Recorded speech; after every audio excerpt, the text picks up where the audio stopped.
Brasil e sua gênese.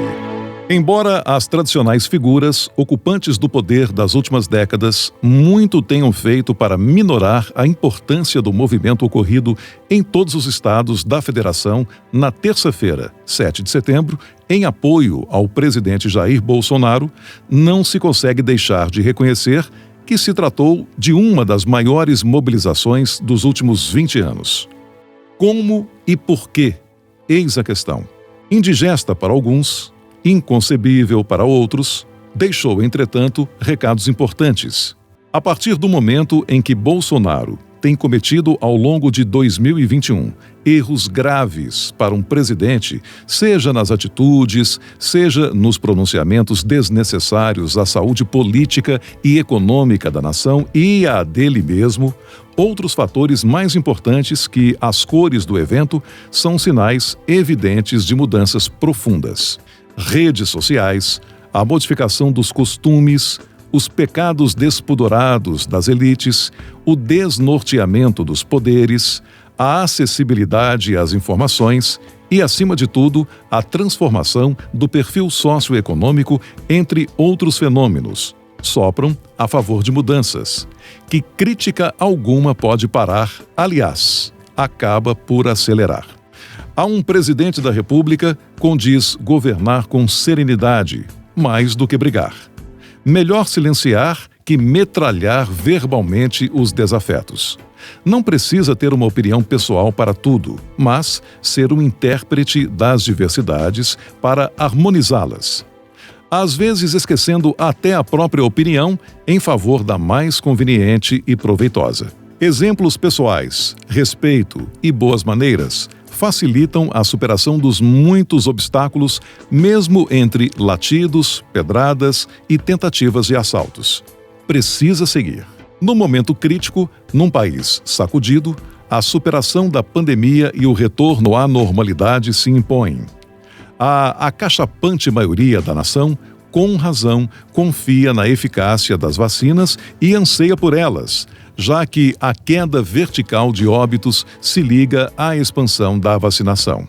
O risco de contágio, com 70% de população adulta vacinada, nos países que atingiram essa meta, fez despencar em 75% os casos. Apesar de alguns acreditarem que é Papai Noel ou um golpe de sorte que faz regredir a pandemia, a observação mostra que o aumento da vacinação coincide com a queda dos casos de contágio. Em Betim, no mês de junho, tínhamos 230 leitos ocupados por pacientes de Covid, quando apenas 10% da população tinha tomado uma dose. Eram 97 pacientes graves em respiração mecânica e 250 óbitos num só mês.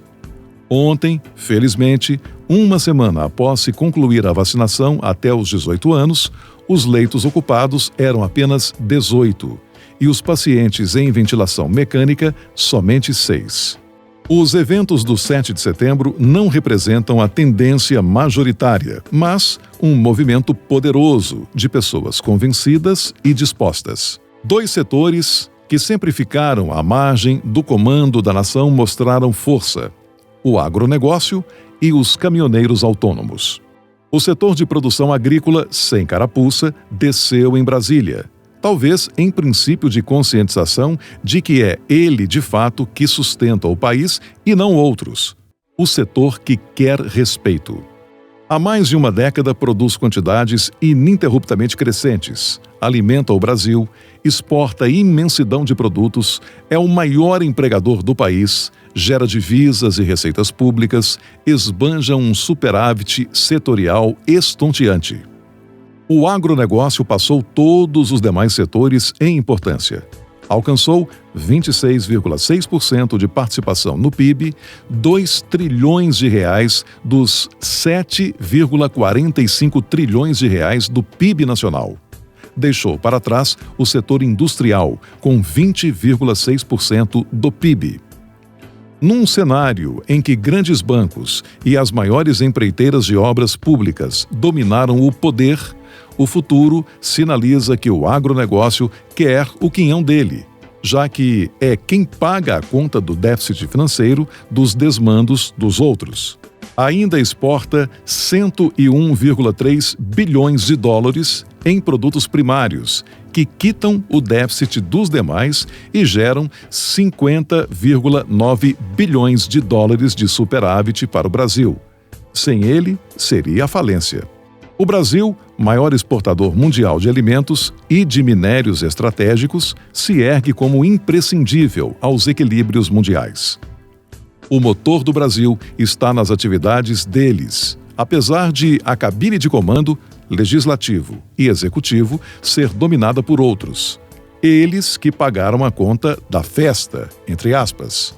Passaram a descobrir o potencial de intervenção nos destinos políticos.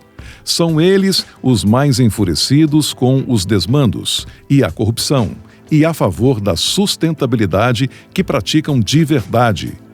É o setor com potencial de tirar da pobreza milhões de pessoas, garantir mais qualidade de vida e respeito ao país.